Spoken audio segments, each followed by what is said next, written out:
What is up, everybody? If you like the content I put up, please make sure to hit that subscribe button, give the video a like, and leave me a comment below letting me know what you think of today's video. What is up, everybody? STARSKREAM here, and today we're going to start episode 1 of a series that I have loosely titled PvP Meta Teams. I wasn't feeling very creative today, and I can't really think of what else to call it to make it simple and easy for you guys to find when you're Google searching or YouTube searching what teams are meta in Dungeon Boss. So I'm just going to call it this for now, and this is going to be episode 1, although I have created many team videos in the past, which I urge you to go check out. I wanted to start kind of an updated ongoing PvP series. A lot of you guys ask for this nonstop. You ask for what team is the best team in PvP and what are the runes that I should use on those heroes and so on. So I am going to try and do this like maybe once a week, let's say, with a different team.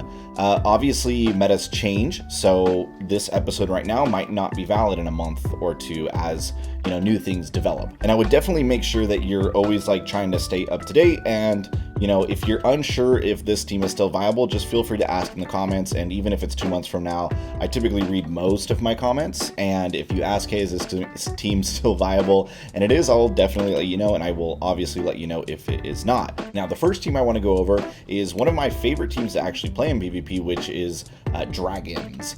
Now, Dragons weren't really like viable for a while, or maybe they were viable and we just didn't really know because nobody really wanted to use them. But before, the only dragons were Alrakis, Ferno, and the other guy whose name I can't, Spitfire. Yeah, so Spitfire's awful, and Ferno's okay, and Arrakis is phenomenal, but you know, the three of them together didn't like really create an awesome team. But since this new dragon got released, which I've already done videos on, which is Niveous here, now there's like 3 decent dragons. So Niveous isn't the best dragon or best hero or character in the world, but Ferno, he's about as good as Ferno. I'd say they're about on the same level, but is possibly a little bit better than Ferno. I'd say probably about 20% better than Ferno. And Arrakis is really good. So they all kind of synergize together pretty well. And now you can actually run them as a team. Is it the best PvP meta team? No, it's definitely not. But I'd say it's probably in the top 5 teams as far as like fun and viability. And it's cool because you can kind of like mess around with it a little bit. I think the stars of this team are going to be Alrakis and Niveous here, but Ferno's definitely not bad anymore, and his passives do help the team a little bit. So the cool thing is you can run the 3 of them with a 4th, and you can run an all-4 dragon team if you'd really like to with Spitfire. Spitfire can be tanky and can do some damage. But the problem with Spitfire is he doesn't really like add anything to the team. Like, he doesn't have any passives that really help the rest of his team out very much. But what we're going to do really quick is I'm just going to show you my runes really quick, and I'm going to go through the traits and why they work together. And first we're going to start out with Alrakis. So if you've watched any of my previous videos, you'll know that I rank Alrakis very high, even in my tier list videos and my top 10 videos, and even the video I did when he first came out, I let you know that he's really good. But let's go over why he's good again. So he is immune to silence, which a lot of newer heroes are. Not all of them, but a lot of them are. Born of Chaos, this hero has boosted chaos reduction, and he has that innately, which is good. This hero regains 10% reduction for each other living ally. He has flying, which is important. We'll go over that later. He has Hardened Spirit, which takes less damage from AoE attacks, which helps his survivability, obviously. And all allies gain an additional 15% damage or chaos reduction, right? So this is pretty good. This helps any trait, any passive that is like a blanket over all your allies is awesome, right? We want any of those. Protective Tendrils. After being hit by an attack, this hero has a 20% base chance to make a basic revenge attack and debuff the attacker with Corrupted Within for 1 turn. So this is really good for 2 reasons. One is his basic attack is ridiculously strong. His basic attack does a ton of damage, and it does chaos damage, so it means it can't be mitigated. So it burns through anything, you know. So I mean, even Lily's oak form, it burns through. So this is like really good. If you end up having any warrior runes, it can do 2 attacks, which is like even better. I don't have mine ruined that way, but it is something that he can do. The next thing he has is Draconic Heirloom. At the end of the allied round, this hero makes a ranged chaos attack on all enemies. Enemies who have the Doom debuff receive 50% more damage. This effect continues after hero death. So as many of you know, or unless you like just started playing Dungeon Boss, this is his passive effect that happens at the end of each round, and it's what does damage to all the opposing team.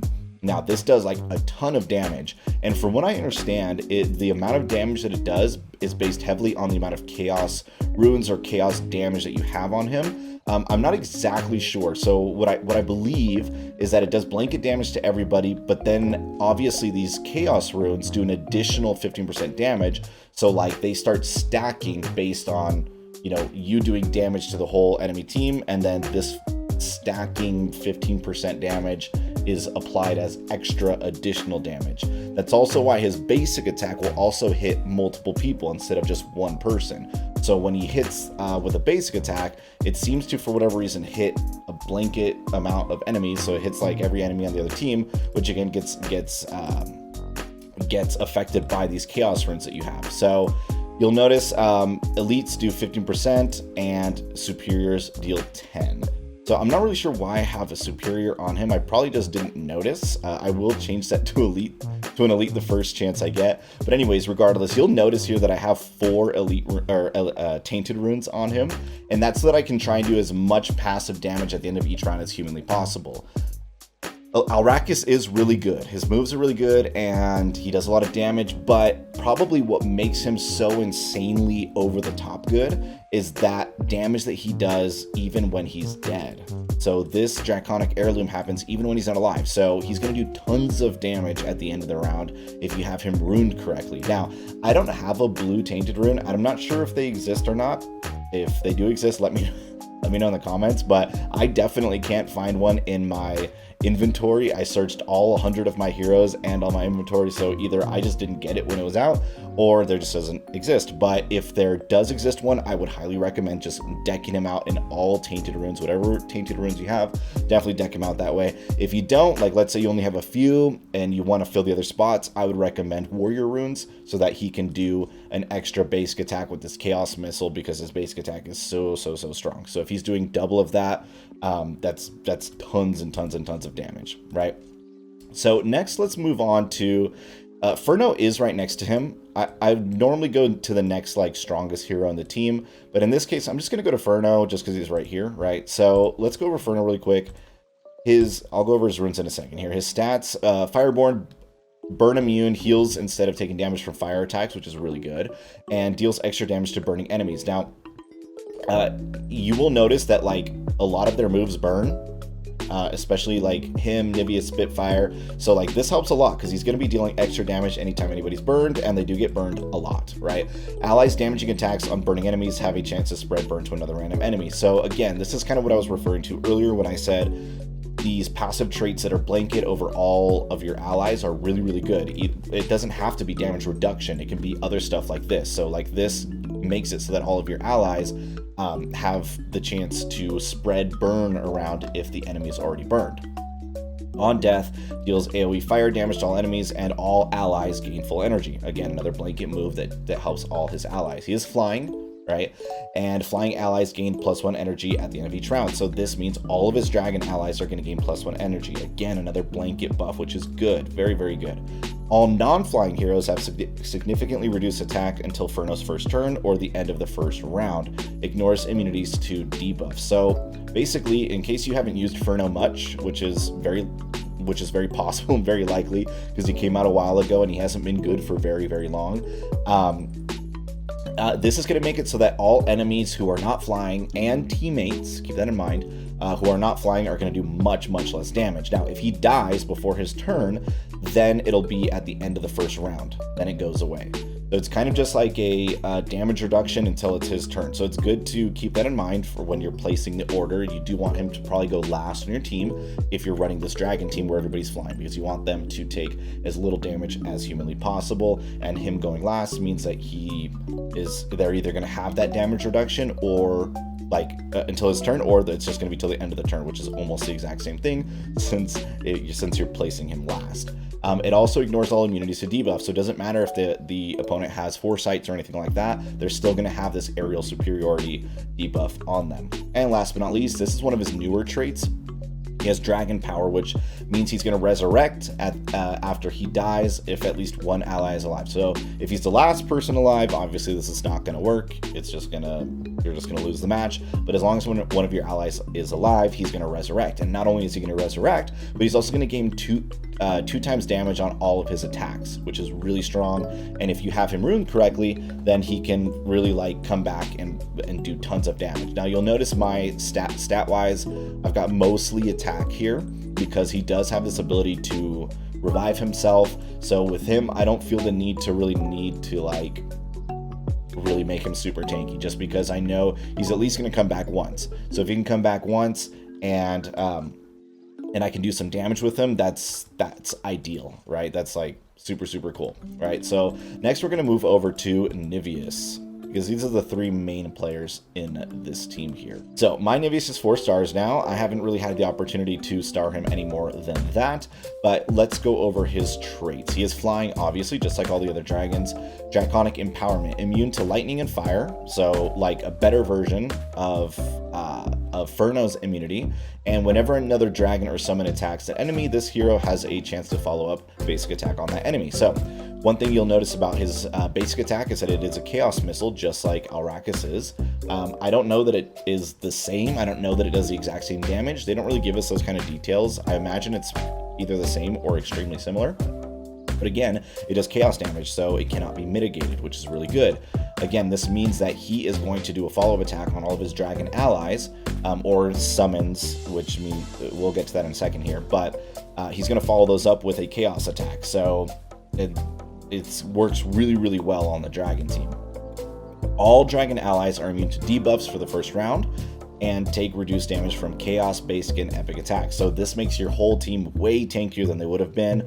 They're immune to debuffs, they take a lot less damage, they're going to survive a lot more. That in conjunction with Ferno's debuff that on the opponents, that makes it so that you take less damage, and Arrakis's buffs to not buffs, but again, more debuffs, as far as it's not really like a debuff really, but the opponent again is just doing a little bit less damage. All just makes it so that your team's a lot tankier. Frostborn, this hero stores power over 3 turns when fully charged. This hero resurrects at the end of the round, cleanses doom from all allies when resurrecting. So Frostborn makes it so that he can come back alive, kind of like Solaris's ability allows her to, and it will cleanse all doom from all allies when resurrecting. Sorry, I'm like having trouble speaking right now. So I believe that it kind of like starts powered in terms of like, I know it says it stores power over 3 turns, but it seems like when he dies, he comes back pretty quick. Now, I could be wrong. I could just be noticing it because 3 rounds passes pretty quickly. But it does seem to come back really quick. But regardless, let's say he reses and then dies again. Well, he can re-res again after 3 rounds. So it's a really good move. And it does seem to charge even when he's alive. So like, let's say he's alive for 3 turns and then dies. He will res immediately at the end of that turn. He doesn't need to be dead for 3 turns for him to be able to res. So again, a lot like Solaris's Ashes.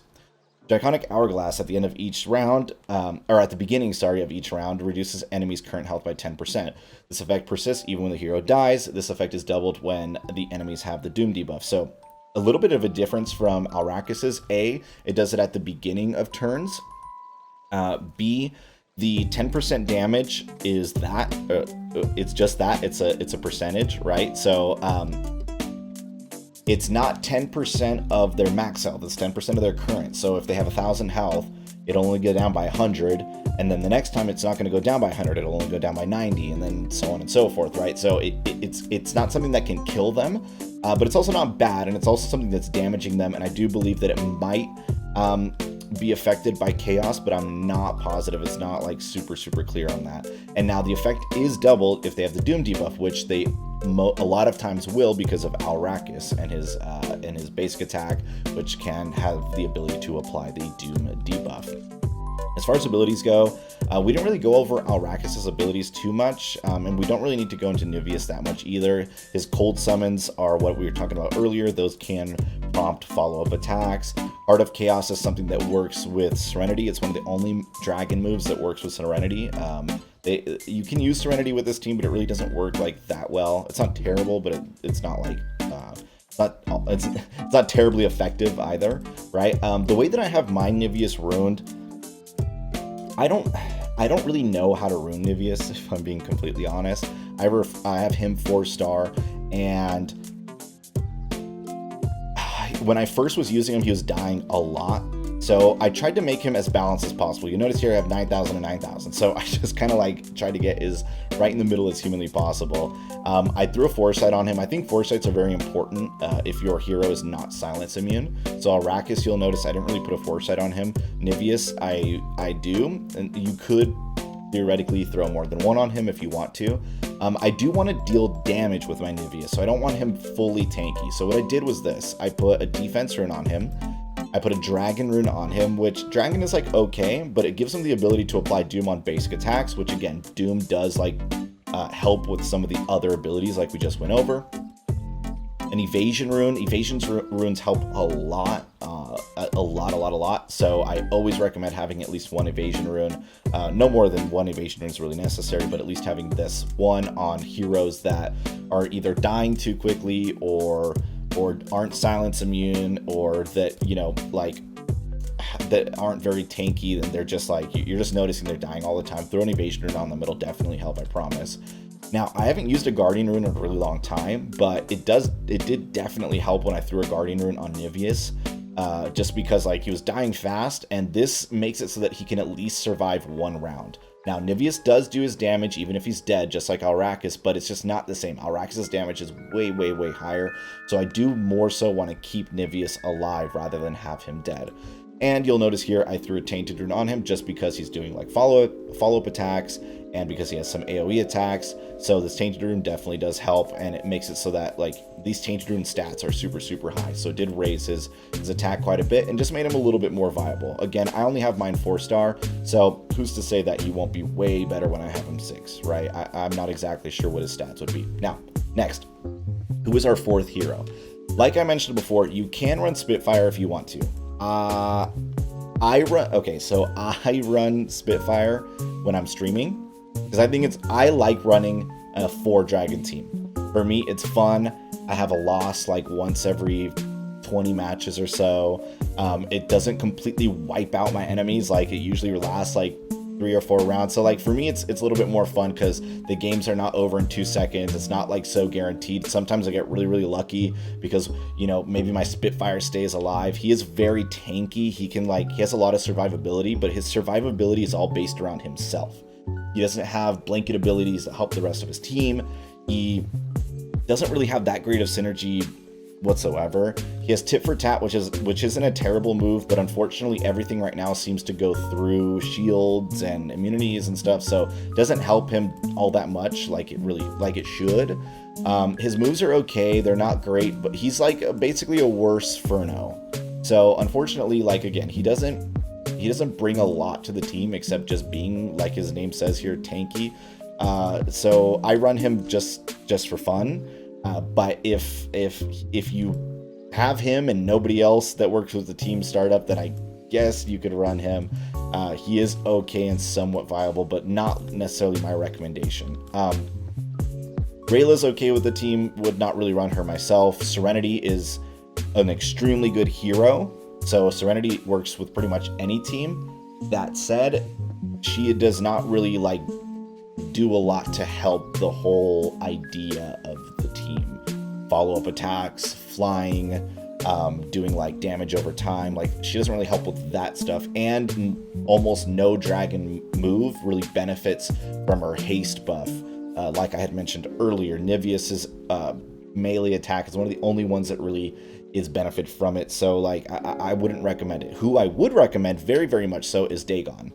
Dhaegon works extremely well with this team, partially because he's just extremely overpowered, but also his all allies gain 25% damage penetration. So like the dragons are doing pretty decent damage. Like they're not bad on damage at all. So giving them this extra 25% damage penetration definitely helps. On top of that, he has this Mantle of the Storm if you have his epic skin. which allows him to heal back to 100% once he dies the first time. So the first time he dies, he's going to go straight back to 100%. Now this helps because that could be, you know, surviving one extra round could mean that your Alrakis does enough damage to kill the enemy team at the end of that round. It could mean that your Niveus resurrects and brings his allies back to life, which is probably something that we should go over. I'll go over that in just a second here. But anyway, irregardless, like it definitely helps quite a bit. His other stuff doesn't really help that much, really. But dhaegon just being a really strong hero, doing tons of damage and then giving them, the rest of his team, extra damage definitely helps a lot. What I want to do really quick is go over that move with Niveous that I was just referring to.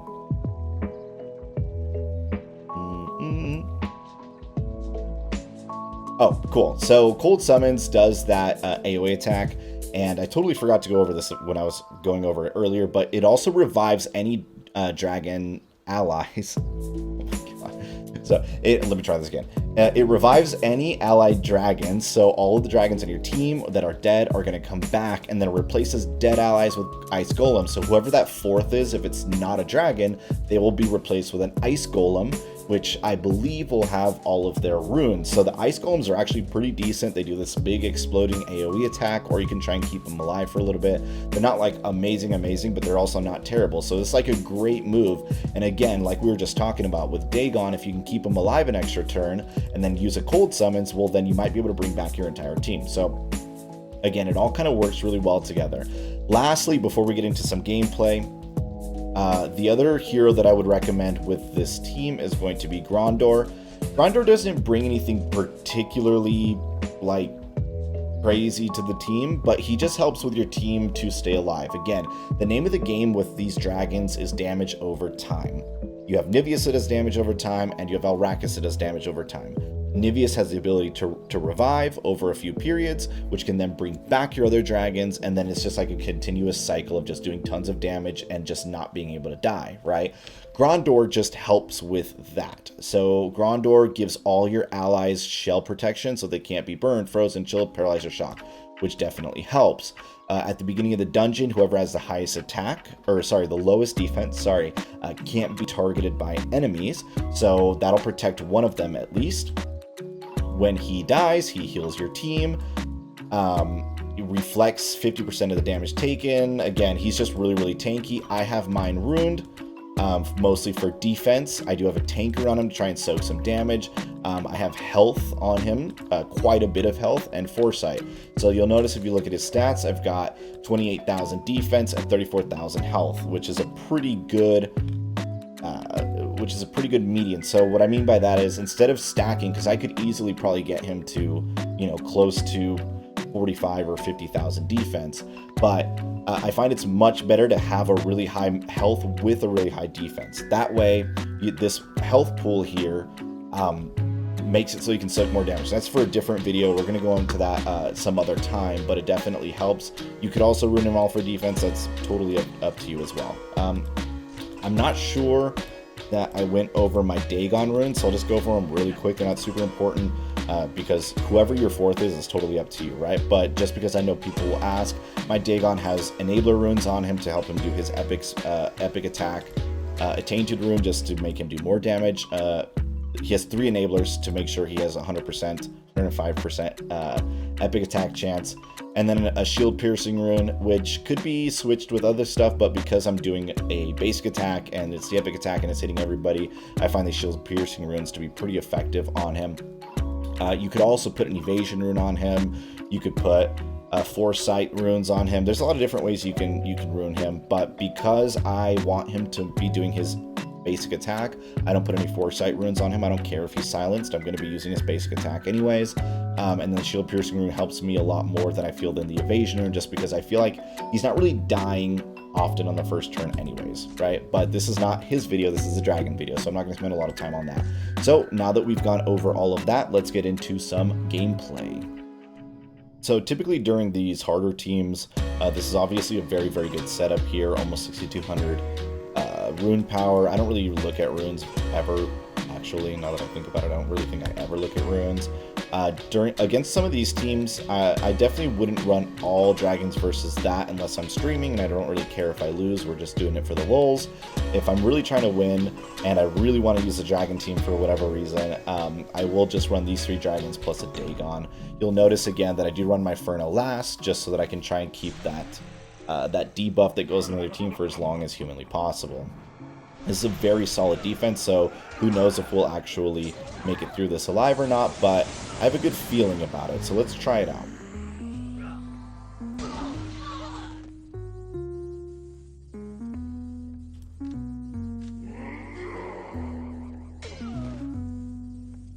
So far, so good.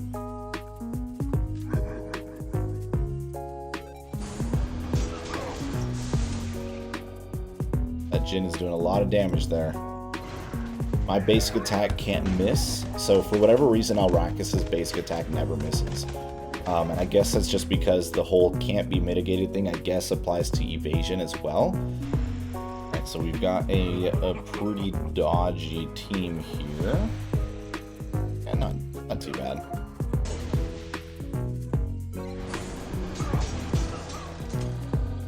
So as you can see, we lost our Niveous pretty quickly there. Alternatively, I could have run, or I could have basic attacked that Valken, but because I don't have his the warrior runes on Arrakis, he probably wouldn't have killed him, so that's why I didn't do that.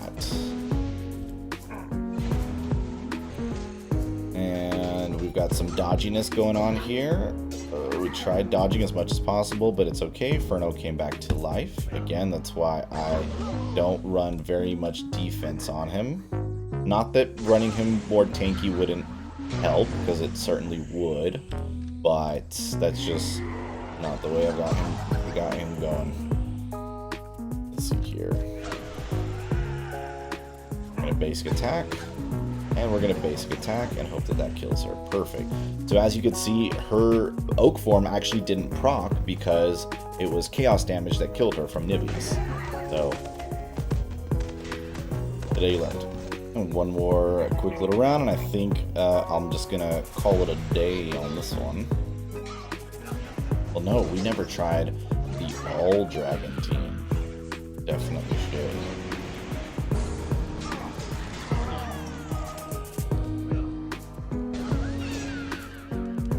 Dhaegon here, giving us a little bit of survivability, allowing us to live one more round so that we could still win out that match against a fairly difficult defense. Now we are going to try the fabled all dragon team. You see we've got a lot of evasion runes up here. Everybody's dodging. Nobody can dodge this, but we've got a ton of damage reduction and defense going on, a lot of survivability here.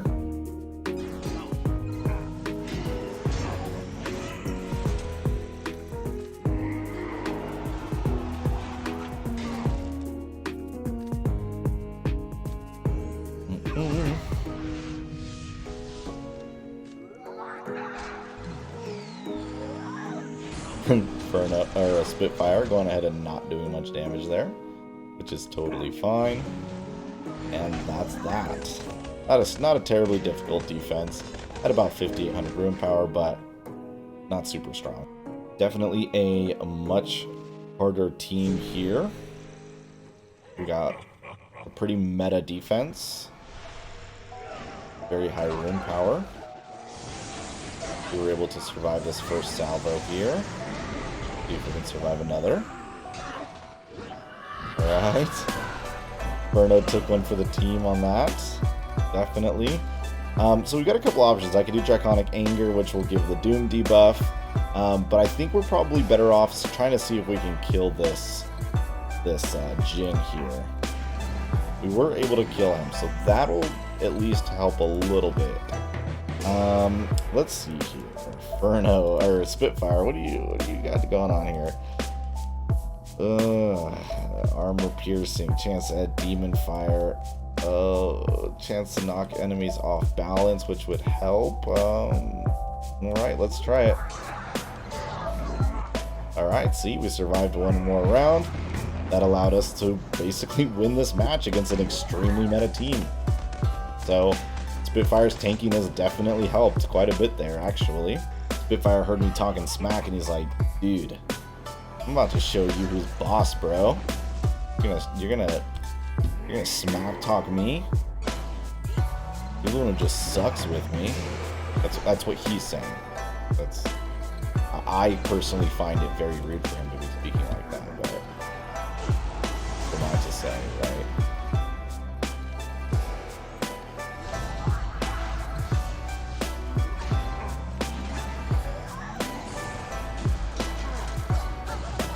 Aim of the game, damage over time. We're doing quite a bit of that while staying alive. This oak form is not going to be able to save her. Let's see here. I don't know that any of his moves will go through it, but doesn't matter. We won the game with everybody alive still. Nice. So because this team is, again, like trying to get that damage over time, one thing that it doesn't work that great against is other dragons. Now, this team we're going against right now is Shadowstone, which is somebody in my guild, and he has over 6,200 rune power, so this is like a very, very good team. So, like, if we don't win, it's understandable, I'd say. Maybe that's just my own excuse, but I will say that it is understandable if we don't win this match, but if we do, I think then that just kind of like just goes to show how strong these dragons really can be, even with Spitfire. I would say it seems like even almost more so with Spitfire. We removed a corpse, so that's, wow, it's crazy good. So there you go. I hope you enjoyed this video. I hope you enjoyed this type of video. If you really like these PvP team ideas, please let me know. The next team will definitely probably involve Dhaegon and Serenity, another team with Zul'Qad and Malice. There's been quite a few different little setups kind of floating around here that I'm going to go over with you within the next week or so. I do want to do one like once a week, like I mentioned, instead of doing like 5 in a week, just because I feel like, you know, I want to make sure that whatever I'm going over is a meta. I don't want to spend a ton of time making like a ton of these videos and then have them not be, you know, valid a week from now, right? So, but if you do like this, please let me know in the comments below and let me know what I could do to improve upon this, if there's anything specific that you want to see. Definitely go check out a lot of the live streams I've done. I've done tons of live streams where I'm using dragons. Just go back into my videos and you can see some of those streams. I typically say Niveous PvP. That usually means I'm using the dragon team. But in any regard, it was very, very fun. I hope to see